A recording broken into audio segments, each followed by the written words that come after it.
বেড়ে ওঠা ঢাকা কেরানীগঞ্জে এবং তার স্থায়ী ঠিকানা ঢাকা কেরানীগঞ্জে। ঢাকার স্থানীয় পাত্ররা আমাদের আজকের এই ক্যান্ডিডেটের জন্য অগ্রাধিকার পাবেন এবং তার যদি পূর্বের ঘর সন্তান থেকে থাকে তা গ্রহণযোগ্য পাবে। হ্যালো এভরিওয়ান, আসসালামু আলাইকুম। সবাইকে ওয়েলকাম করছি matrimonial.com.bd-র পক্ষ থেকে। আশা করি আপনারা যে যেখানে আছেন সবাই ভালো আছেন এবং সুস্থ আছেন। চলে এসেছি ফিমেল ক্যান্ডিডেটের বায়োডাটা নিয়ে। সবার প্রথম জানিয়ে দিচ্ছি আমাদের আজকের এই ফিমেল ক্যান্ডিডেটের আইডি নাম্বারটি। তার আইডি নাম্বার হচ্ছে 196582। তার নাম ঈশিতা আক্তার। তার ডাকনাম হচ্ছে ঈশিতা। তার বয়স 27 বছর। তার উচ্চতা 5 ফুট 3 ইঞ্চি। তার ম্যারিটাল স্ট্যাটাস তিনি ডিভোর্স। তার পূর্বের ঘরে একটি সন্তান রয়েছে। তিনি মুসলিম পরিবারের সন্তান এবং ধর্মীয় অনুশাসন মেনে চলেন।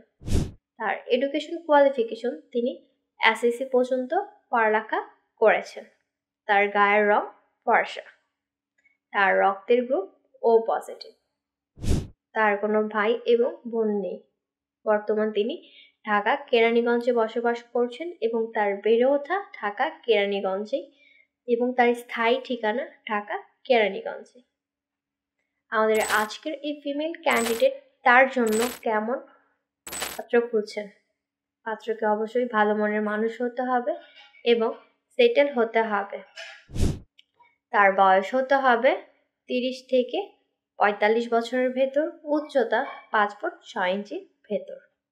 ম্যারিটাল স্ট্যাটাস তাকে অবশ্যই ডিভোর্সে হতে হবে এবং তার যদি পূর্বের ঘরের সন্তান থেকে থাকে তা গ্রহণযোগ্য পাবে। তাকে অবশ্যই মুসলিম পরিবারের সন্তান হতে হবে। তাকে অবশ্যই ভালো মনের মানুষ হতে হবে। প্রবাসী পাত্ররাও আমাদের আজকের এই ফিমেল ক্যান্ডিডেটের জন্য প্রস্তাব করতে পারবেন। ঢাকার স্থানীয় পাত্ররা আমাদের আজকের এই ক্যান্ডিডেটের জন্য অগ্রাধিকার পাবেন। তো যার সাথে আমাদের আজকের এই ফিমেল ক্যান্ডিডেটের বায়োডাটাটি ম্যাচ করছে, গুগল প্লে স্টোর থেকে অথবা অ্যাপল স্টোর থেকে আমাদের ম্যাট্রিমোনিয়াল অ্যাপসটি ইনস্টল করে আইডি নাম্বারটি দিয়ে সার্চ করে সরাসরি আমাদের আজকের এই ক্যান্ডিডেটের সাথে যোগাযোগ করুন অথবা আমাদের অফিসে চলে আসুন। যারা যারা এখন পর্যন্ত আমাদের ম্যাট্রিমোনিয়াল অ্যাপসটি ইনস্টল করেনি তাড়াতাড়ি করে গুগল প্লে স্টোর থেকে অথবা অ্যাপল স্টোর থেকে আমাদের অ্যাপসটি ইনস্টল করে একটি ফ্রি রেজিস্ট্রেশন করে আমাদের অ্যাপসের ফিচারগুলো উপভোগ করুন। আজকের মতো এই পর্যন্ত। সবাই ভালো থাকবেন, সুস্থ থাকবেন এবং আমাদের ম্যাট্রিমোনিয়ালের সাথেই থাকবেন। আল্লাহ হাফেজ। আসসালামু আলাইকুম।